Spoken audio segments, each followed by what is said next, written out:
Cari telespettatori, ben ritornati con noi. Abbiamo il piacere di avere qui con noi in studio Franco Piacentini, presidente dell'Auser Veneto. Grazie Presidente. Grazie a voi, buongiorno. Qui.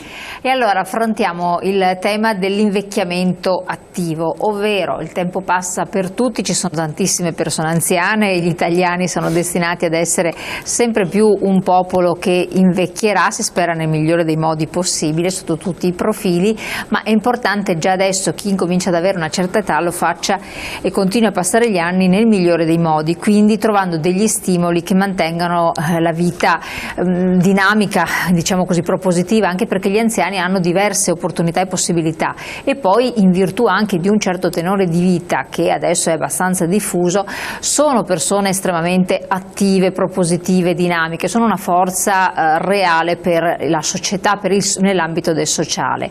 E allora vediamo di capire che provvedimenti dovrebbero essere anche presi, che aiuto può essere dato, accenneremo anche al discorso delle pensioni, ma incominciamo prima di tutto con un settore molto importante che è stato ripreso in considerazione, quindi la riforma del terzo settore è stata licenziata da pochissimo dal Parlamento sostanzialmente, e vediamo questo terzo settore, ovvero il volontariato, che è una gamba portante per il settore degli anziani, diciamo così. Che cosa ha subito di cambiamenti, se in positivo, in negativo, che cosa è successo? Vediamo un po' un aggiornamento. Sì, come anticipava lei, proprio alcuni giorni fa la Commissione alla Camera ha licenziato definitivamente il testo del disegno di legge relativo alla riforma del terzo settore, che è un disegno di legge delega. Cosa significa questo? Significa che dopo i vari passaggi, Senato, Parlamento, ovviamente commissioni preposte ad analizzare questo testo, il tutto va consegnato, è stato consegnato al Governo. Adesso spetta al Governo, entro 12 mesi, emanare le deleghe specifiche. Il terzo settore è un contenitore di realtà che vanno dalle cooperative sociali alle imprese sociali, alle associazioni di promozione sociale, alle organizzazioni di volontariato. Questo insieme del terzo settore praticamente è un pezzo portante del nostro sistema di welfare. Oltretutto questo terzo settore è anche un punto di riferimento molto interessante per i livelli occupazionali, perché quando parliamo di cooperative sociali, quando parliamo di imprese sociali, all'interno ci lavorano migliaia e migliaia di persone. Ci sono anche delle situazioni un po' quindi di adesso il governo di è chiamato, diciamo così, a dare corpo, come si suol dire, a questo iter. Teniamo presente che è stato un iter molto lungo, perché è iniziato 2 anni fa. Io ricordo anche con piacere, insomma, che 2 anni fa qui in Veneto abbiamo praticamente lanciato noi come Auser questa fase, diciamo così, di approfondimento della prima bozza diciamo di quella disegno di legge delega, con un convegno al quale avete partecipato anche voi come emittente, siete stati molto attenti a questa nostra iniziativa. Quella iniziativa abbiamo avuto come punto di riferimento importante di approfondimento il professor Giovanni Morro, che è una persona conosciuta anche perché è il figlio dell'ex statista ucciso dalle Brigate Rosse Aldo Moro, questo diciamo fa parte della storia della vita di quella persona. È stato lì con noi perché lui è un grande diciamo conoscitore, un grande anche propositore di idee e di proposte di come riformare proprio il mondo del volontariato. Non a caso siamo partiti dal suo libro, un libro con un titolo di provocazione, contro il non profit. Perché tutto era iniziato dalla grande paura appalesata, minacciata, non tanto velata, che il terzo settore subisse una stroncata pesantissima. Sì, perché ricordo che erano stati momenti. Lui scrive appunto circa 2 anni e mezzo fa, scrive questo libro è un punto di riferimento per molti analisti, per molti anche studiosi del mondo del volontariato, ma del terzo settore. Noi lo invitiamo, lui partecipa e diciamo approfondisce questa prima bozza del disegno di legge delega sulla riforma del terzo settore. Dentro questo contenitore di questo disegno di legge appunto c'è un capitolo specifico dedicato appunto al volontariato. E abbiamo fatto delle iniziative anche ulteriori dopo quella fatta appunto circa 2 anni fa. Perché? Perché avevamo quella preoccupazione anche fondata, che il volontariato fosse schiacciato, diciamo così, dentro a un sistema che dava maggiore attenzione, diciamo, privilegiava, mettiamolo così, soprattutto la cooperazione sociale o l'impresa sociale rispetto invece al ruolo importantissimo del mondo del volontariato nel nostro Paese. In questi 2 anni, con iniziative presso il Senato, con iniziative presso la Camera, siamo riusciti, ovviamente non solo noi, ma con l'insieme dei portavoce dei vari livelli del terzo settore, che vuol dire quelli regionali e quello nazionale, siamo riusciti ovviamente a far accogliere, far accettare anche alcune modifiche, alcuni emendamenti, quindi adesso il volontariato, diciamo, ha pari dignità con tutti gli altri pezzi, diciamo, del forum. Allora, cosa vuol dire per i non addetti ai lavori? Che cosa è cambiato, cosa è successo? Vuol dire che anche per il volontariato il governo, quando emanerà, diciamo, le famose deleghe, i famosi decreti delega, dovrà tener conto che il volontariato deve essere riconosciuto, deve essere sostenuto.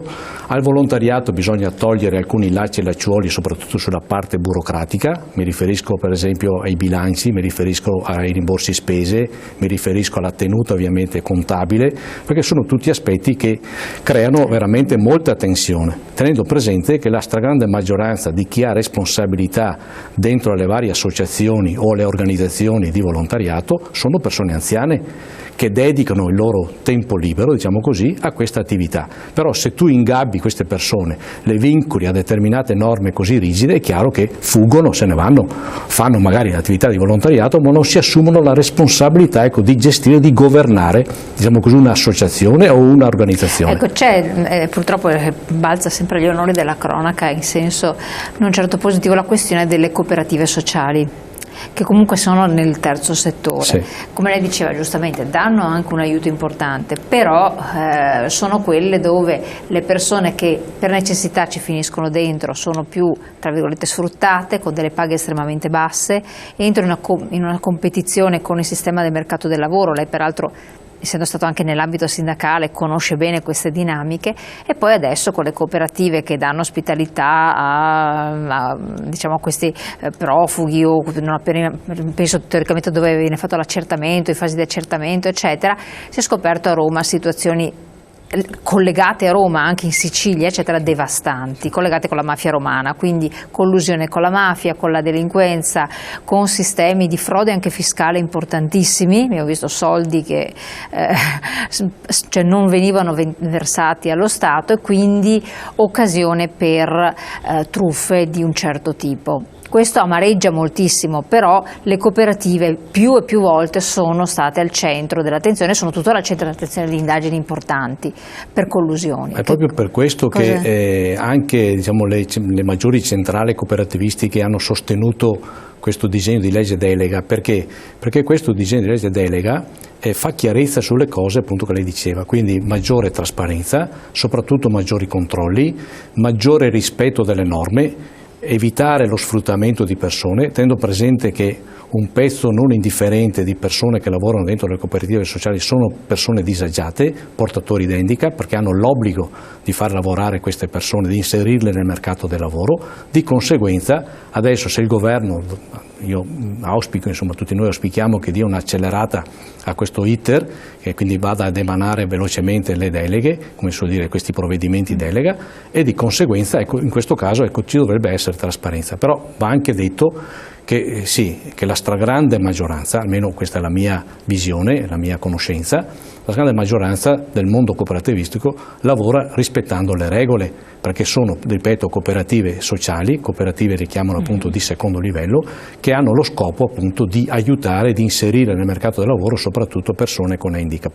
Quindi, diciamo così, devono avere un sistema di umanizzazione molto più alto, molto più ampio rispetto, diciamo, alla classica impresa, mettiamola così. Certo, quindi noi auspichiamo effettivamente che con questo provvedimento, che è stato appunto definito recentemente alla Camera, si possa, ecco, evitare, almeno per il futuro, questi casi che lei giustamente, perché è giusto anche riprenderli per far comprendere. Perché dopo vanno a discapito di quelli poi, sani, appunto, poi vengono colpite sempre. tutto, come purtroppo basta che succeda un caso, poi sono tutti uguali, non è così. O c'è diffidenza dopo verso il sistema. Quindi è giusto che la magistratura proceda con le indagini, proceda e poi ovviamente anche con le sanzioni, però è anche giusto ribadire e sottolineare che la stragrande maggioranza lavorano nella trasparenza e nella legalità. Ecco, torniamo, adesso è arrivato un messaggio, vediamo cosa ci scrivono. Cosa vi aspettavate? Che non ci fosse corruzione nel sistema di accoglienza? Ovvio, se danno 35 euro a pioggia e non si stabilisce regole rigide, lo dico di più che sotto questa scelta, sotto questa scelta del governo non ci sia proprio casuale ed innocente, che questa scelta non sia insomma del tutto così.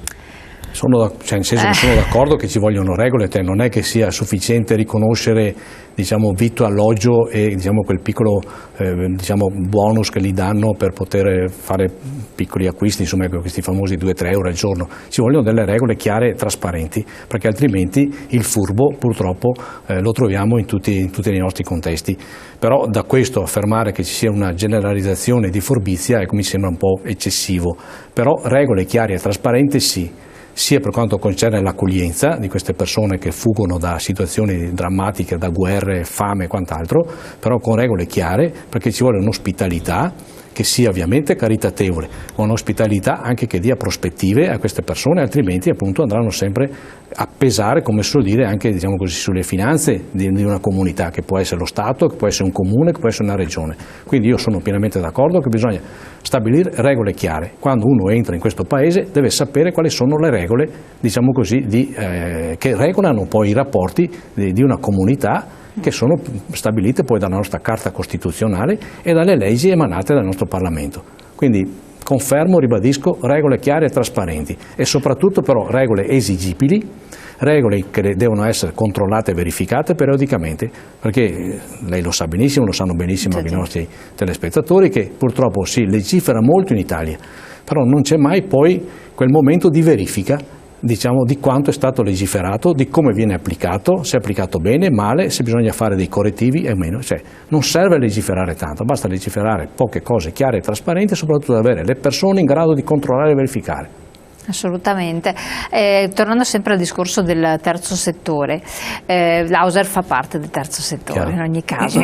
Ricordiamo brevemente che cosa fa l'Auser, proprio perché riguarda tante persone anziane, molti avrebbero bisogno anche di frequentare questi luoghi dove si può fare anche volontariato, tra l'altro, quindi essere volontari attivi. Tanti ci scrivono come diventare volontari attivi, però ricordiamo quale ambito, di cosa si occupa. Sì, quindi l'Auser è un pezzo importante, come altre associazioni, del forum perché è il nostro contenitore, il nostro punto di riferimento del terzo settore.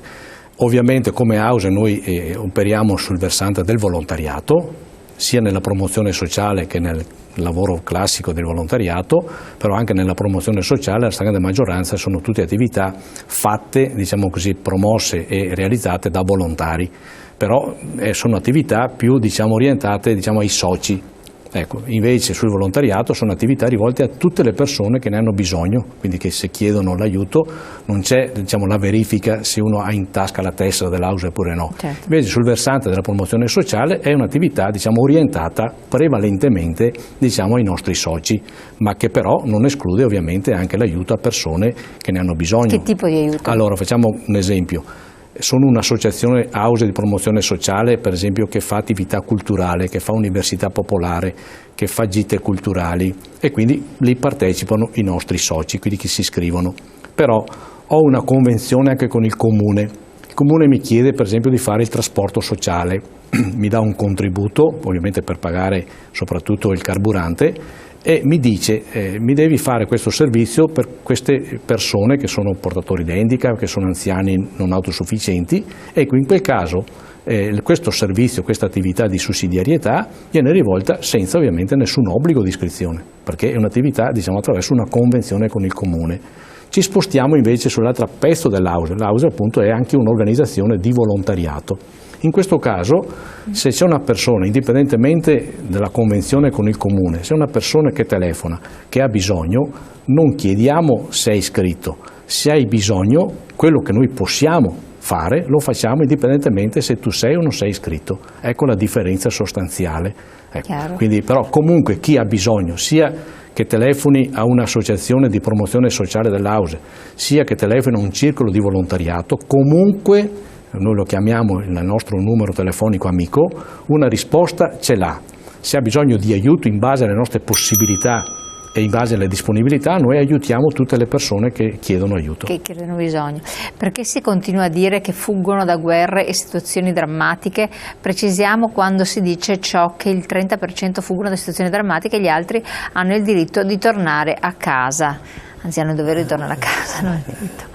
Sì, ecco, lì sinceramente è un tema molto delicato questo qui, diciamo, del fenomeno migratorio, ecco, quindi poi ognuno ha le proprie opinioni e le proprie idee che vanno ovviamente rispettate. Io non sono in grado, ecco, di stabilire se uno ha il diritto o non ha diritto, ecco, anche qui però ovviamente dovrebbero stabilirlo chi è preposto, che sono le autorità pubbliche, in questo caso sono le prefetture. Con tempi rapidi naturalmente. Sì, appunto, sono le amministrazioni comunali o regionali, lo stesso governo, insomma, ecco. Voglio votare il mio Presidente del Consiglio, come posso fare? Perché il 35 euro non lo ha deciso un mio rappresentante, io trovo ingiusto, attenzione, non i 35 euro, ma la decisione di darli, e c'è un manuale di istruzioni per procedere alla votazione. Qui c'è un po' di discorso, adesso dobbiamo anche polemica. tenere presente che tutto questo sistema di accoglienza non è un sistema che sia avulso dal sistema, diciamo così, pur confuso, perché è molto confuso, però è un sistema che è stato definito a livello di Unione Europea, insomma, della Comunità Europea, quindi sono norme che sono nazionali, ma che comunque tengono conto anche, diciamo, di quanto viene emanato al Parlamento Europeo. Però, ripeto, è un tema molto delicato che dovrebbe essere approfondito, però soprattutto chi dovrebbe essere in grado, ecco, di dare risposte di merito dovrebbero essere coloro che hanno le responsabilità amministrative. Quando dico responsabilità amministrative sono le responsabilità politiche, governo, le regioni, i comuni.